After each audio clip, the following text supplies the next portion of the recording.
Bueno, él es Vidal Mario, así se llama, Vidal y el apellido Mario. Mucha gente cree que está mal, que está invertido. No es Vidal Mario, es periodista, un hombre que conozco hace muchísimos años. ¿Y de qué vamos a hablar con Vidal Mario? De una situación que se ha planteado en los últimos días que está relacionada con la vida de Graciela Alfano. Graciela Alfano, en las últimas horas, en el programa Mirta Legrand, dijo que su padre fue asesinado. Y esto provocó un revuelo, bueno, mucha gente hablando, opinando en los medios y demás.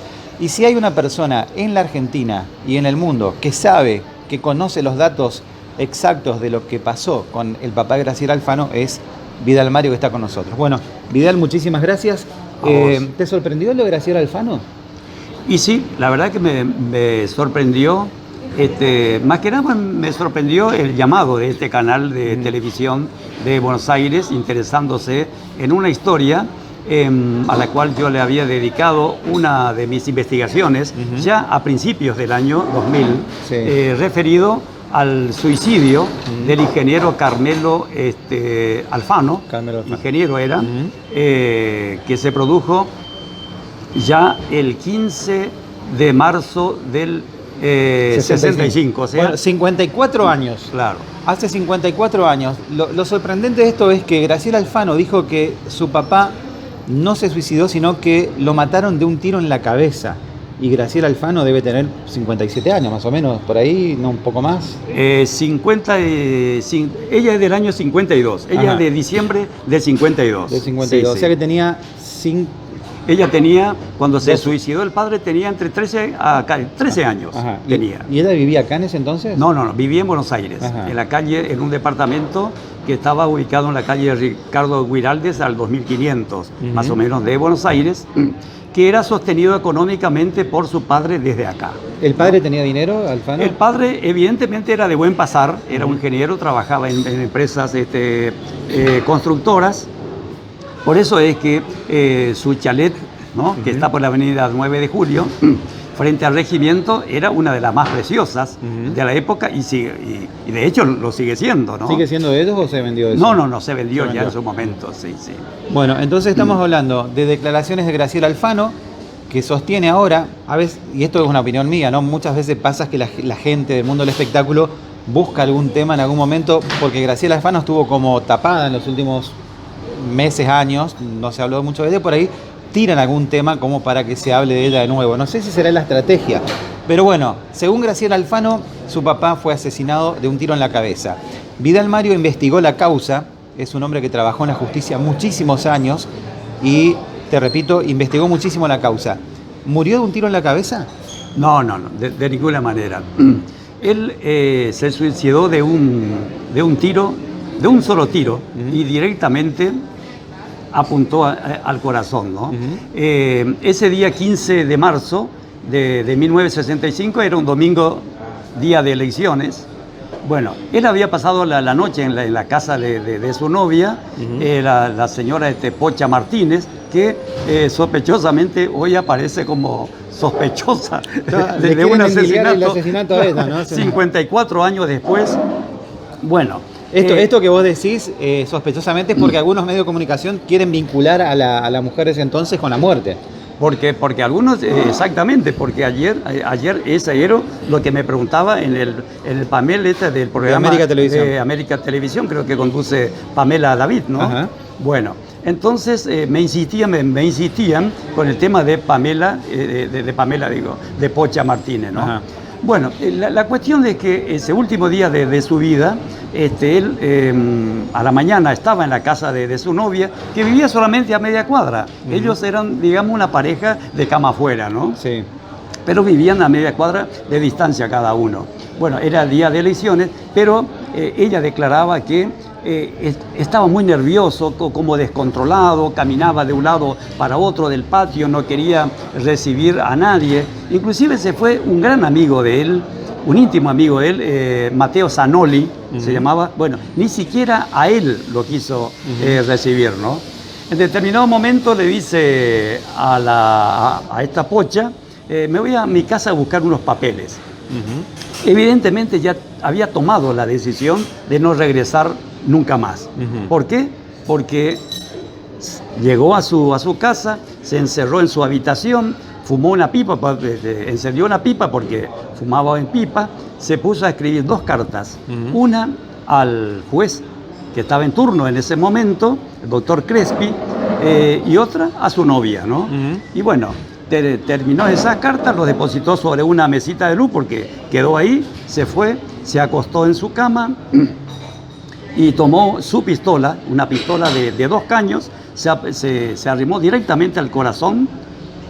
Todas estas cosas que yo te estoy contando están en el expediente, ¿no? Sí. Y se pegó un tiro, ¿no? O sea, no, concretamente hacía como 2 meses que la vida de este pobre hombre, por su depresión aguda, era un infierno, ¿no? Era un tipo, evidentemente, me lo había contado anteriormente, era depresivo, había estado muchos años en una institución, ¿no? ¿Internado? No, él se hacía atender. Se hacía atender. Sí, él se hacía atender. Por 2 psiquiatras. Por 2 psiquiatras. Uno de acá de Resistencia, que era el doctor Saavedra, y después incluso se fue y se internó en una clínica. Los últimos 28 días de su vida estuvo internado en una clínica psiquiátrica de Córdoba a cargo del profesor Sorrentino. O sea que él salió de Córdoba, después de estar un mes internado, vino acá. Y bueno, murió. Claro, llegó acá el día 13, sábado 13 de marzo.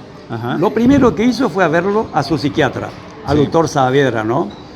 Bueno, y al día siguiente ya fue el domingo. Tal es así que el doctor Saavedra, están las declaraciones de él ahí en el expediente, se manifestó sorprendido por el desenlace, porque dice, ayer por lo menos vino acá y me manifestó su predisposición de seguir con la cura. No sé qué le pasó, por qué tomó esa determinación.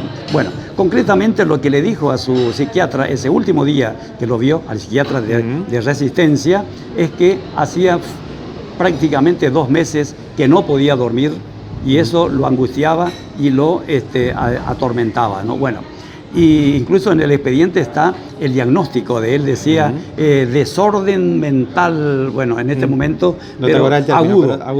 Agudo, pero hablaba de un desorden mental agudo, ¿no? O sea, todo indica que el pobre hombre se quitó la vida producto de una depresión aguda. Y es increíble, me acuerdo en este momento del texto de la carta que él le deja a Pocha, ¿no? Una de las cosas que más le dolía a él, así está escrito en la carta, es que hasta Gracielín me ha olvidado. Mira. Gracielín era Graciela Alfano, sí, que en ese momento tenía ya 14 años y vivía en Buenos Aires. No le escribía, no tenía comunicación con él, y esas cosas para un hombre naturalmente depresivo, por supuesto, habrá potenciado y además en las cartas, hay un montón de cartas en el expediente, la mayoría de ellas escritas a Gracielín, pero ahí le manifestaba o expresaba un amor profundo a su hija. Le llamaba, ¿cómo terminaba las cartas algunos? Tu papito, tu papichu, bueno, cosas así, ¿no? ¿Tenía otros hermanos, Graciela Alfano? No, su única hija. Única hija. Exactamente. O sea que él murió angustiado porque Graciela Alfano, en ese momento de 13, 14 años, no lo había olvidado. Exactamente, claro. Inclusive, él seguía sosteniendo económicamente el departamento que ellas ocupaban en Buenos Aires, y hay una carta muy interesante, dirigida a Gracielín, como la llamaba. Le pregunta si se fue al Club Belgrano. O decime, ¿tu mamá se fue al Club Belgrano porque quería que practique deporte? No sé qué Club Belgrano sería, pero así dice el expediente. Y decirle que se vaya, decirle a mamita que se vaya, así decía. Y después me decís cuánto es lo que les tengo que girar. O sea, viviendo a 1000 kilómetros de distancia, él seguía siendo un padre presente, que estaba atento a todas y cada una de las necesidades, tanto de su exmujer como de su querida hija Gracielín, como él llamaba. O sea, le dolía tremendamente esa indiferencia de su hija ya adolescente para con él, ¿no? Bueno, y para terminar, Vidal, estamos hablando de un hombre que era ingeniero, que todo indica por todos los antecedentes médicos, por las cartas que dejó. Fíjate la inteligencia del tipo que le dejó una carta a un juez también, ¿no? A un juez. Para... Claro, en la carta del juez simplemente decía, eran 2 líneas. Sí. Solamente lo decía que el único responsable de ese acto que iba a cometer era él y que no como es, no busquen otros responsables. No endilgue otras responsabilidades, claro, a otras personas. Claro, ¿no? digo, hasta esa precaución tuvo, y esto es parte de la formación que tenía el hombre para evitar malos entendidos. Además, pero, sí. Ya que hablaste de formación, era un hombre muy querido.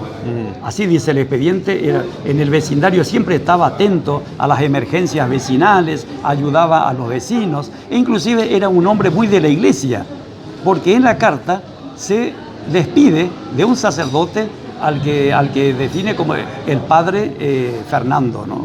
O sea, era un hombre muy querido por todos también, ¿no? O Bien. sea, lo que trasunta el expediente es que era una excelentísima persona, ¿no? Correcto, y eso es lo que te iba a preguntar. Es decir, no había ni por su profesión ni por contextos de esa época motivos para sospechar que alguien pudiese querer matarlo, ¿no? No, de ninguna manera.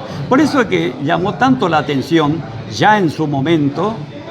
Así dice el expediente también, de que 11 meses después de su muerte aparezca nuevamente la señora Matilde Casanova, acompañada por Graciela, que ya tenía 14 años, pidiendo la exhumación del cuerpo para que se le practique una autopsia, ¿no?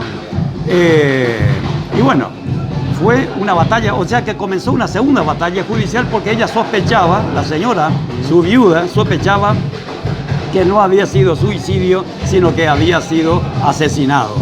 Bueno, el doctor Crespi, que atendió la causa, 2 meses después, no le dio lugar a este pedido. Y bueno, ella no estuvo conforme con ese fallo judicial, interpuso un recurso de nulidad y bueno, siguió la batalla judicial otros 2 meses más e inclusive el caso llegó al Superior Tribunal de Justicia de aquí del Chaco, que también tampoco le dio lugar a la señora Casanova. Y así quedó archivado el tema hasta que yo lo desempolvé fortuitamente en el año 2000 en un artículo que publiqué para un diario local aquí, ¿no? Bueno, muchísimas gracias, Vidal, muy amable. Excelente. Gracias a vos. Bueno, ahí está. Esto es ciberperiodismo, esta es la nueva forma de estar en contacto con ustedes. Sabés, seguramente si estás en el tema del mundo del espectáculo, que no es lo nuestro, que hay, versiones nuevas sobre la muerte del padre de Graciela Alfano. Acá te estamos contando con alguien que investigó minuciosamente la causa, que en realidad el padre de Graciela Alfano se suicidó y no de un tiro en la cabeza, como ella misma por ahí sostenía que había muerto, sino de un tiro en el corazón. Soy José Viñuela, hago ciberperiodismo, hago lo que quiero y digo lo que pienso. Hasta chao.